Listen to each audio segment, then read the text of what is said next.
معزز و محتشم سامعین حضرات، عقیدہ ختم نبوت مسلمانوں کا اساسی، بنیادی اور اجماعی عقیدہ ہے۔ اس کا تحفظ ہر دور میں ضروری سمجھا گیا ہے اور اس عقیدے پر قرآن و سنت کے واضح اور روشن دلائل موجود ہیں۔ اللہ رب العزت نے قرآن مجید فرقان حمید میں جو مومن متقین ہیں ان کی شان بیان جب کی، اللہ رب العزت نے جن چیزوں کا ذکر کیا جن پر وہ ایمان رکھتے ہیں، ان میں سے ایک عقیدہ ختم نبوت بھی۔ اللہ رب العزت نے قرآن مجید میں ارشاد فرمایا ھدی للمتقین، قرآن مجید فرقان حمید متقیوں کے لیے ہدایت ہے۔ آگے وہ متقین کون سی صفات کے حامل ہیں، ان کا عقیدہ کیا ہے؟ فرمایا الذین یؤمنون بالغیب، جو ایمان بالغیب رکھتے ہیں، ویقیمون الصلاۃ ومما رزقناہم ينفقون، نماز کو قائم کرتے ہیں اور جو اللہ نے ان کو رزق دیا ہے اس کے دیے میں سے خرچ کرتے ہیں۔ آگے مزید اللہ رب العزت نے ارشاد فرمایا والذین یؤمنون بما انزل الیک وما انزل من قبلک، اور اے محبوب کریم صلی اللہ علیہ وآلہ وسلم، جو آپ کے اوپر نازل ہوا اس کے اوپر بھی ایمان لاتے ہیں، اور جو آپ سے پہلے نازل ہوئی کتابیں ان کے اوپر بھی ایمان لاتے ہیں۔ والذین یؤمنون بما انزل الیک وما انزل من قبلک، جو آپ پر نازل ہوا یعنی قرآن مجید فرقان حمید، اور جو آپ سے پہلے نازل ہوا یعنی تورات، انجیل، زبور، جو پہلی آسمانی کتابیں ہیں، ہمارا ان کے اوپر ایمان۔ پہلے جتنے انبیاء ہیں ہم ان سب کے اوپر بھی ایمان رکھتے ہیں، رسولوں کے اوپر بھی ایمان رکھتے ہیں۔ لیکن سمجھنے والی بات یہ ہے کہ قرآن پاک بتا رہا ہے کہ مومن متقین جو ہیں ان کی شان یہ ہے کہ جو حضور نبی کریم صلی اللہ علیہ وآلہ وسلم پر نازل ہوا اس پر ایمان رکھتے ہیں یعنی قرآن پاک، اور جو آپ صلی اللہ علیہ وآلہ وسلم سے پہلے آسمانی کتابیں یا صحائف نازل ہوئے ان کے اوپر ایمان رکھتے ہیں۔ لیکن اللہ رب العزت نے قرآن پاک میں یہ کہیں بھی نہیں فرمایا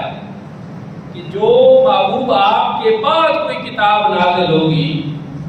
اس کے اوپر بھی یہ ایمان رکھتے ہیں، یہ اللہ رب العزت نے نہیں فرمایا۔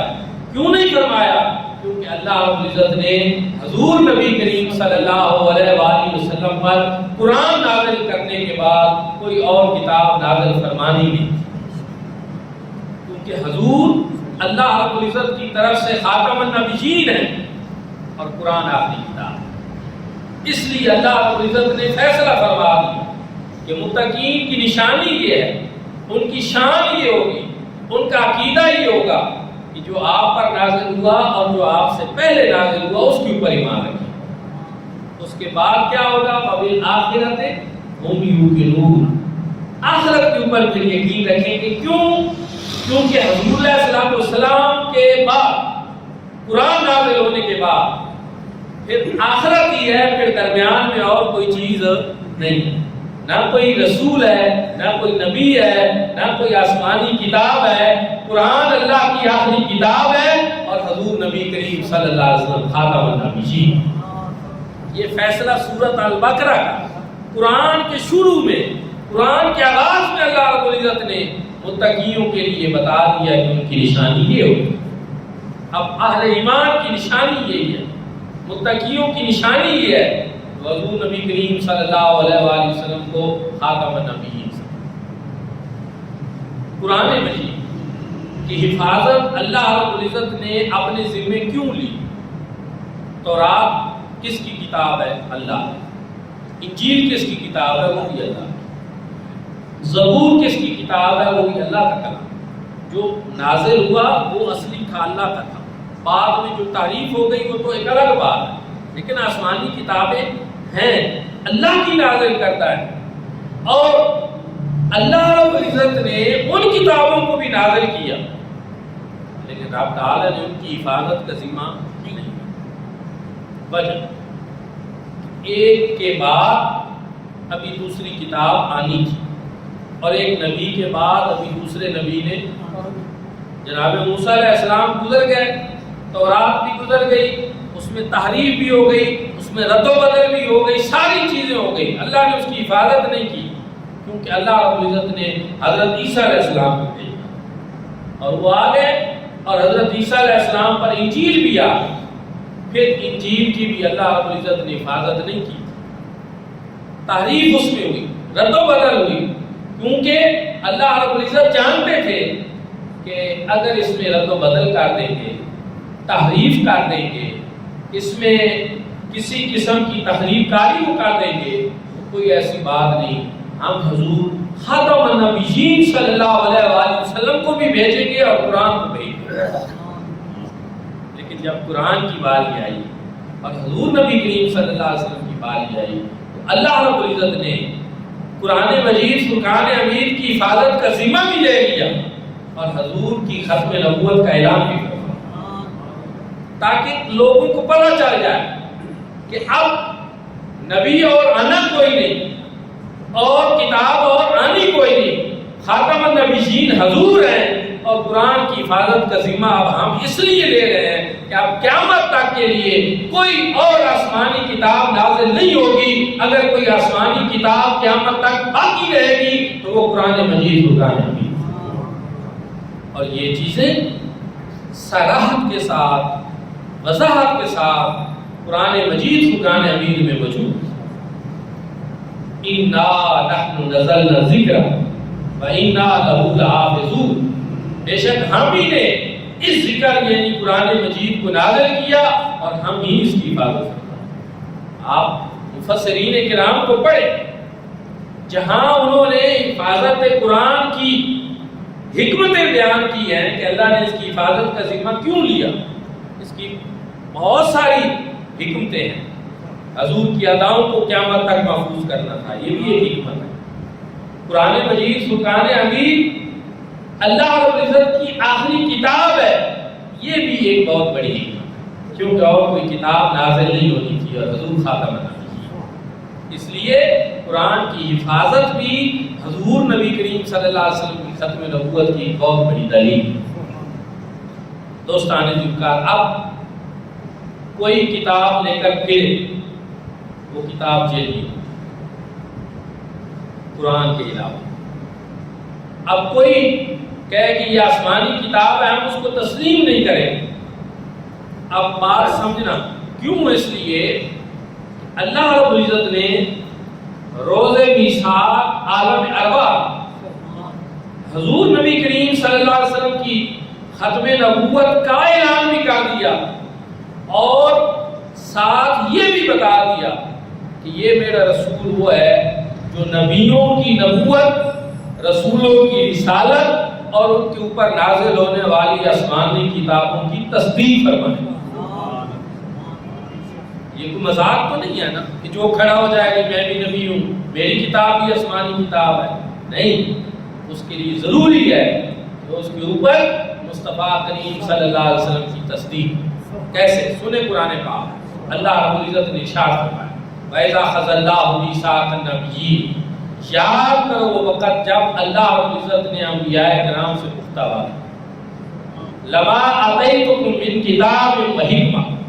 قسم ہے تمہیں اس کی جو میں تمہیں دوں کتاب اور حکمت میں سے. ثُمَّ جَاءَكُمْ رَسُولٌ، پھر جب سب سے آخر میں میرا شان والا رسول اللہ،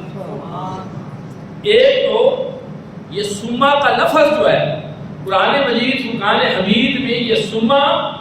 یہ ایسا حرف ہے جو تاکید ما تراحی کے لیے آتا ہے، یعنی سب سے آخر میں جا میرا شان والا رسول اللہ، وہاں عالم ارواح میں روز میثاق اللہ رب العزت نے فیصلہ فرما دیا تھا کہ نبی آئیں گے، رسول آئیں گے، لیکن سب سے آخر پر ختم نبوت کا تاج سجا کر جو آئے گا وہ مصطفیٰ کریم صلی اللہ علیہ وسلم، ثم جاءکم رسول مصدق لما معکم، یہ تصدیق کرنے والا ہوگا ہر اس چیز کی جو میں تمہیں دوں، کتاب اور حکمت میں سے جو کچھ میں تمہیں دوں، مصدق لما معکم۔ اب جب حضور آ جائیں، اللہ رب العزت نے انبیاء سے یہ وعدہ لیا جب آ جائیں لَتُؤْمِنُنَّ بِهِ وَلَتَنْصُرُنَّهُ، تو ضرور میں ضرور حضور کے اوپر ہی ایمان لانا ہے اور حضور علیہ السلام کی غلامی کے آداب بھی بجانا، نصرت رسول بھی کرنا۔ جب حضور آ جائیں، اللہ فرما رہا ہے سارے نبیوں کہ 1,24,000 کم و بیش انبیاء سب نے حضور کے اوپر ایمان لانا ہے، حضور کی غلامی اختیار کرنی ہے۔ میرے بھائیوں اور دوستو، پھر یہاں اگر کسی نے بعد میں آنا ہوتا تو اس کا بھی تو کوئی ذکر ہوتا، لیکن اس کا کوئی ذکر نہیں، بلکہ یہ بتا دیا کہ جو بھی نبی ہے، جو بھی رسول ہے، اب وہ کلمہ حضور کے آنے کے بعد حضور کا ہی پڑے گا، کیونکہ قرآن پاک میں ایک اور جگہ پہ مصطفیٰ کریم صلی اللہ علیہ وسلم کی زبان سے اللہ رب العزت نے قرآن میں کہلوایا کہ انی رسول اللہ علیکم جمیعا، میں تو تم سب کی طرف رسول بنا کر کوئی بچے گا نہیں، کائنات میں جو کوئی بھی ہے اس کے لیے رسول مصطفیٰ کریم صلی اللہ علیہ وسلم حضور ہی، اور دوسرے مقام وما ارسلناک الا رحمت للعالمین، عالمین کے لیے رحمت بھی حضور ہی بنا کر بھیجے گئے، کوئی گنجائش نہیں ہے کہیں پر بھی۔ میرے بھائیوں اور دوستوں، ساری چیزیں بالکل واضح ہیں کہ کائنات کے رسول اور عالمین کے لیے رحمت حضور کی ذات ہے، جہاں تک رب کی ربوبیت کا دائرہ ہے وہاں تک مصطفیٰ کریم کی مصطفیت کا دائرہ۔ اس لیے حضور نبی کریم صلی اللہ علیہ وآلہ وسلم ہی خاتم النبیین۔ دوستو اور بھائیوں، یہ چیز ہے واضح، امت کے لیے واضح ہے۔ انگریز کا پھیلایا ہوا فتنہ یہ قادیانیت، فتنوں کے لیے دلائل نہیں ہوتے، ان کا تو ایک ایجنڈا ہوتا ہے، ان کا ایک مقصد ہوتا ہے۔ ہاں، جو حق کی تلاش کرنا چاہے اس کے لیے قرآن و سنت کے واضح دلائل ہوتے ہیں۔ قرآن مجید میں اللہ رب العزت نے ارشاد فرمایا ما کان محمد ابا احد من رجالکم، یہ حضرت محمد صلی اللہ علیہ وآلہ وسلم یہ جو ہمارے محبوب ہیں، یہ تم مردوں میں سے کسی کے باپ نہیں۔ اس کی بھی حکمت بیان کی، بہت سی حکمتیں ہیں، لیکن اس کی بھی حکمت ایک یہ بیان کی گئی کہ پہلے نبی ہوتے تھے، نبیوں کی اولاد ہوتی تھی، تو نبی کا جو بیٹا ہوتا تھا، نبی کے بعد پھر اس کو بھی نبوت مل جاتی تھی۔ حضرت یعقوب علیہ السلام، ان کے بیٹے ہیں حضرت یوسف علیہ السلام، حضرت ابراہیم علیہ السلام نبی ہیں تو ان کے بیٹے ہیں حضرت اسماعیل علیہ السلام، بیٹا نبی۔ یعنی کہیں نہ کہیں یہ چیز موجود تھی کہ نبی اور نبی کے بعد اگر اس کا کوئی بیٹا ہے تو وہ بھی نبی۔ رب تعالیٰ نے فرما دیا کہ اس طرح کا بھی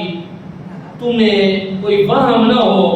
اس طرح کی بھی تمہاری ذہن میں کوئی سوچ نہ آئے، کیونکہ حضور نبی کریم صلی اللہ علیہ وسلم کے جو صاحبزادگان تھے وہ بلوغت کی عمر پہنچنے سے قبل ہی اللہ رب العزت کی رحمت میں جا بسے،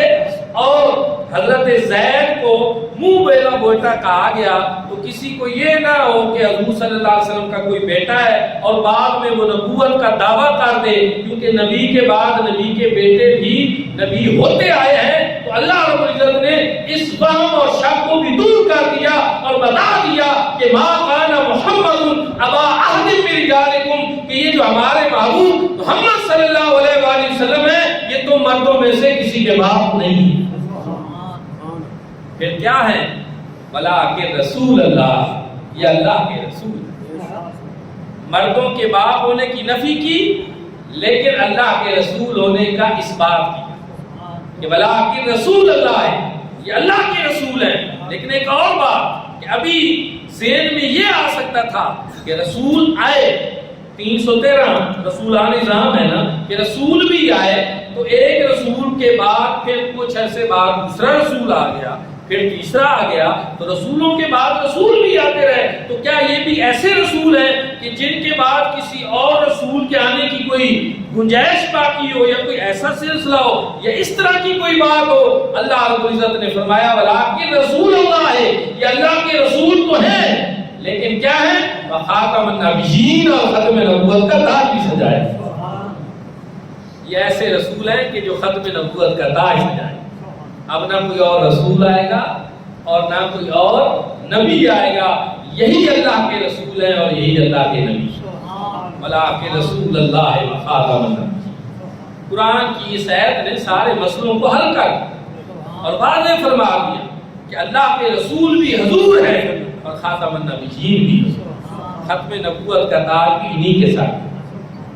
پھر حضور نبی کریم صلی اللہ علیہ وآلہ وسلم نے ایک حدیث پاک میں نہیں، قرآن کی بھی کوئی ایک آیت نہیں، ابھی اس پہ اگر بات ہم کریں تو قرآن کی درجنوں آیات سے حضور نبی کریم صلی اللہ علیہ وسلم کی ختم نبوت کا ثبوت، لیکن اہل ایمان کے لیے تو اتنا ہی کافی ہے. اب احادیث بھی ایک نہیں،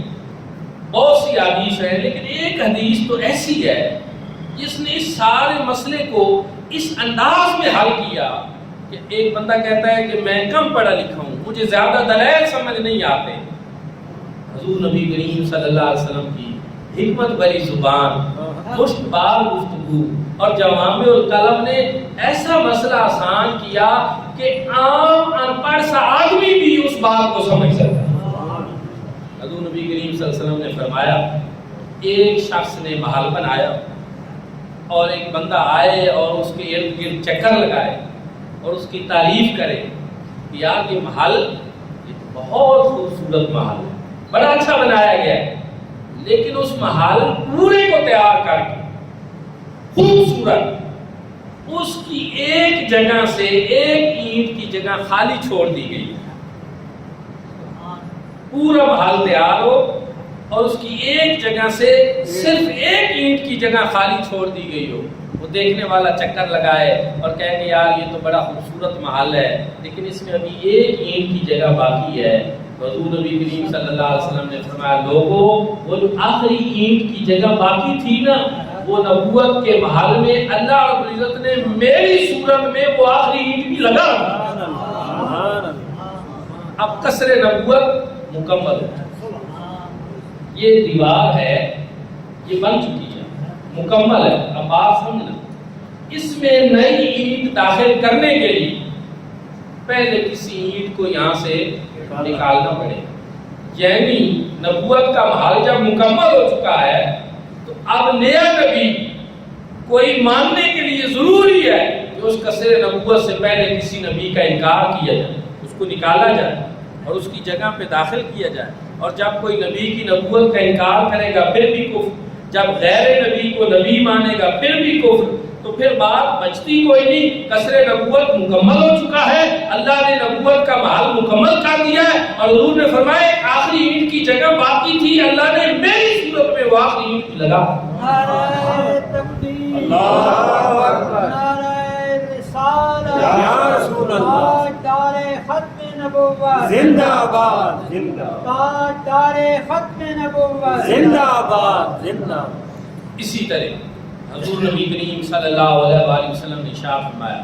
فضلت علی الانبیاء بست، مجھے 6 چیزوں پر باقی انبیاء سے فضیلت عطا فرمائی. بظاہر تو بہت سارے لیکن خصوصی 6 چیزوں کا ذکر ہے. فرمایا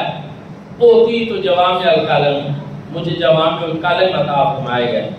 کہ میں بولتا تھوڑا ہوں لیکن ان میں معنی بہت زیادہ، لوگ سمجھ بہت ساری بات جاتے ہیں. یہ اللہ نے مجھے یہ چیز عطا فرمائی. نصرت بالرعب، اللہ نے مجھے رعب عطا فرمایا، ایک ماہ کی مسافت میں دشمن ہو میرا رعب اس کے اوپر اللہ نے عطا فرمایا، نصرت بالرعب، حلت لی الغنائم، اللہ نے مال غنیمت میرے لیے حلال کرا، جو حلت لی الارض مسجدا وطہورا، اللہ نے میرے لیے ساری زمین کو مسجد بھی بنا دیا اور پاک بھی بنا دیا۔ اور چھٹی چیز حضور علیہ السلام نے ارشاد فرمائی، فختم بالنبیون، اللہ رب العزت نے مجھے خاتم النبیین بھی بنا دیا۔ سبحان اللہ۔ یہ 6 شانیں اللہ نے مجھے باقی انبیاء سے علیحدہ عطا فرمائی، جگہ جگہ حضور نے ارشاد فرمایا، ان رسالۃ والنبوۃ قد انقطعت فلا رسول بعدی ولا نبی بعدی، فرمایا اللہ نے نبوت اور رسالت کا سلسلہ میرے اوپر منقطع کر دیا ہے، اب نہ کوئی میرے بعد رسول آئے گا اور نہ کوئی میرے بعد نبی۔ ایک جگہ پہ حضور نے ارشاد فرمایا، انا خاتم النبیین لا نبی بعدی، اللہ نے مجھے خاتم النبیین بنا کر بھیجا ہے اور میرے بعد کوئی نبی نہیں۔ واضح کر دیا، روز روشن کی طرح واضح کر دیا، جس طرح اب آفتاب چڑھا ہوا ہے اور دن نکلا ہوا ہے اور کوئی اس حقیقت کا انکار نہیں کر سکتا، اسی طرح کوئی مومن مسلمان حضور نبی کریم صلی اللہ علیہ وسلم کی ختم نبوت کا انکار نہیں کر سکتا۔ دوستو اور بھائیو، میں نے پچھلے ایک جمعہ میں بھی اور اس سے پہلے بھی ایک دفعہ تھوڑا سا ایک اشارہ کیا تھا کہ سپریم کورٹ میں نا قادیانیوں کا ایک کیس چل رہا، ان کی تفسیر کے حوالے سے کہ ان کی اپنی ایک گیدرنگ ہوئی اور اس میں انہوں نے اپنے ایک بندے کی تفسیر جو ہے تفسیر صغیر کے نام سے ہوتی، اس پہ ہائی کورٹ کا سپریم کورٹ کا ایک مبہم فیصلہ آیا تھا، پھر احتجاج ہوا، پھر سپریم کورٹ نے اس سلسلہ میں رہنمائی مانگی، اس سلسلہ میں علماء کرام نے تحریری طور پر جن مدارس سے رہنمائی مانگی انہوں نے دی، دیوبند، اہل حدیث اور اہل سنت، اہل تشیع کے بڑے بڑے مدارس سے، اس سلسلہ میں پرسوں پھر ایک اس کی جو ہے وہ تاریخ تھی اور اس موقع پر پھر علماء کرام بھی پیش ہوئے۔ راولپنڈی میں ہمارے اہل سنت کے ایک بزرگ ہیں قبلہ پیر سید حسین الدین شاہ صاحب، ان کی عمر 93 سال ہے، وہ خود گئے، اپنے بیٹوں کو لے کر گئے اور اپنے پوتوں کو بھی ساتھ گئے، یعنی چیز سمجھنے والی ہے، اس سے 93 سال عمر ہے، ویل چیئر پہ، ان کا مجھے لے جائیں میں سپریم کورٹ میں، اس موقع پہ خود موجود ہونا چاہتا ہوں۔ جذبہ ایمانی بھی کسی چیز کا نام، بہرحال چیف جسٹس صاحب کی طرف تحریریں پہلے پہنچی ہوئی تھی، اس سے پہلی تاریخ پہ بھی بیرا شریف کے مفتی صاحب گئے، اس تاریخ پہ بھی بیرا شریف کے مفتی صاحب گئے۔ اب بات میں آپ کو بتانا چاہتا ہوں کہ اعزاز ہوتا ہے اللہ کی طرف سے جس کے نصیب میں آ جائے کہ علماء کرام نے دلائل دیے، اور وہ دلائل زیادہ اس بات میں تھے کہ قادیانی جو ہیں یہ قرآن کی روح سے، سنت کی روح سے اور آئین کی روح سے یہ کافر ہیں، اور اس پہ زیادہ زور دیتے رہے۔ لیکن چیف جسٹس صاحب کا مسئلہ یہ تھا کہ بھائی قادیانیوں نے اپنے گھر بیٹھ کر ایک کام کیا ہے اور اپنی ایک تفسیر جو ہے وہ اپنے لوگوں کو دی ہے، تو اب اس کے حوالے سے ہم کیا کریں؟ وہ تو کافر تو ہیں، وہ تو چلو ایک بات ہے، یہ جو چیزیں تو ہمارے بحیرہ شریف کے جو مفتی اعظم ہیں مفتی شیر محمد خان صاحب، جب علماء کے دلائل کچھ ہوئے لیکن انہوں نے یہ محسوس کیا کہ چیف جسٹس صاحب ابھی مطمئن نہیں ہو رہا ہے، تو انہوں نے کہا اگر مجھے تھوڑی سی اجازت دیں تو میں صرف 2 منٹوں میں بات کلیئر کر دوں، 2 منٹوں میں کلیئر کر دوں، اور وہ یہ ہے کہ مسلمہ کذاب نے حضور نبی کریم صلی اللہ علیہ وآلہ وسلم کے زمانہ اقدس میں حضور صلی اللہ علیہ وسلم کے فوراً وصال کے بعد نبوت کا جب دعویٰ کیا تو حضرت سیدنا صدیق اکبر رضی اللہ تعالی عنہ نے سارے صحابہ کرام کو ساتھ ملا کر اس کے خلاف جہاد کیا۔ بدری صحابہ جو تھے ان کو باقی جنگوں میں حضرت سیدنا صدیق اکبر نہیں لے جاتے تھے کہ یہ نشانی ہے حضور صلی اللہ علیہ وسلم کی اصحاب بدر، لیکن مسلمہ کذاب کی جب باری آئی تو اس میں بدری صحابہ بھی شامل ہوئے، اس میں حفاظ کرام اور علماء صحابہ کرام کثیر تعداد میں شہید ہوئے، ہر طرح سے اس فتنے کی سرکوبی کی، یہ جان کر کہ یہ اپنا اگر کلمہ پڑھاتا ہے اور اپنے ادھر ہی رہے گا اور اس کے ماننے والی رہیں گے، اپنے گھر میں یہ رہے، ہم تو حضور کا کلمہ پڑھنے والے ہیں، اس کو چھوڑا نہیں ہے بلکہ اس فتنے کو مکمل ختم کیا اور اس سرگوبی کی اور امت کو یہ بتا دیا کہ قیامت تک کے لیے یہ امت مصطفیٰ دنیا میں مصطفیٰ کریم صلی اللہ علیہ وسلم کے علاوہ کبھی بھی کسی جھوٹے مدعی نبوت کو گوارا اور برداشت نہیں کرے،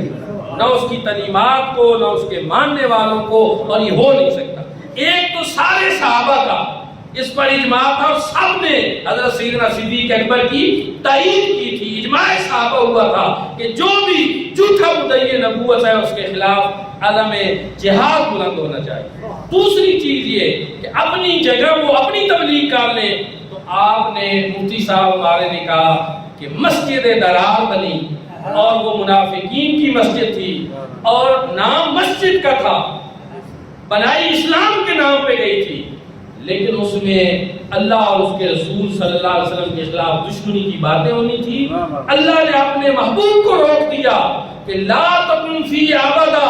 اے میرے محبوب آپ نے اس مسجد میں کبھی بھی قدم رنجا نہیں فرمانا، چونکہ نام مسجد کا ہے لیکن اس میں کام اسلام کی دشمنی کا ہونا ہے۔ تو حضور علیہ السلام اور صحابہ نے اللہ کے حکم پہ، کہ صرف یہ نہیں کہ بس مسجد جو بن گئی ہے تو ٹھیک ہے، مسجد بھی ہے، نمازیں بھی پڑھیں گے، کوئی اپنے پڑھیں گے، کچھ پڑھائے بھی پڑھیں گے، نہیں، اللہ کے محبوب اور صحابہ نے اللہ کے حکم پہ اس مسجد کو گرا بھی دیا اور اس مسجد کو ختم کیا، یعنی فتنوں کو ختم کیا اللہ کے محبوب کریم صلی اللہ علیہ وسلم اور صحابہ کرام نے مل کر۔ کس کے حکم پہ؟ اللہ کے حکم کے۔ چیف جسٹس صاحب نے جب ہمارے مفتی شیر محمد خان صاحب کی ایک گفتگو سنی نا،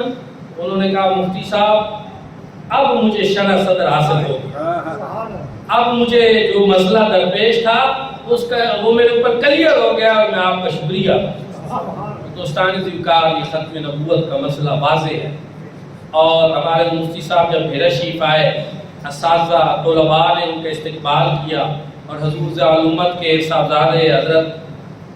ڈاکٹر ابوالحسن محمد شاہ صاحب الازہری رحمۃ اللہ تعالی علیہ بڑی دیر ان کے استقبال کے لیے کھڑے رہے۔ وہ ان کے پیر و مرشد کے جو ہیں پیرزادہ ہیں، تو مفتی صاحب نے کہا آپ نے ایسا کیوں کیا؟ تو انہوں نے کہا کہ اگر حضور ضیاء الامت ہوتے میں تو یہاں کھڑا رہا ہوں، وہ آپ کے استقبال کے لیے وہاں انٹرچینج پہ کھڑے رہے۔ اس لیے عقیدہ ختم نبوت ہمارے ایمان کا حصہ ہے، اور اس پہ الحمدللہ امت نے ہمیشہ پہرا بھی دیا ہے، اور اس کے نتائج بھی ہیں کہ الحمدللہ آپ اس پہ فیصلہ چیف جسٹس صاحب نے محفوظ بھی کر لیا ہے، اور امید ہے کہ آپ کی مرتبہ جو فیصلہ آئے گا وہ پوری امت کے جذبات کی انشاءاللہ ترجمانی کرے گا، کیونکہ اس میں انہوں نے علماء کرام کو سنا ہے، ان سے مشاورت لی ہے، اور یہ ایک بڑا اچھا اقدام ہے کہ جب بھی اس طرح کا کوئی شرعی معاملہ ہو تو شرعی ماہرین جو ہیں، مفتیان کرام جو ہیں، علماء کرام جو ہیں، ان سے ہی مشاورت کی جائے۔ تو دعا ہے کہ اللہ کریم ہمارے اس وطن عزیز پاکستان کو سلامت رکھے اور اس کو فتنوں سے بچائے، اور ہم سب کو حضور نبی کریم صلی اللہ علیہ وآلہ وسلم کی محبت، اطاعت اور اتباع نصیب فرمائے۔ آخر دعوانا الحمدللہ۔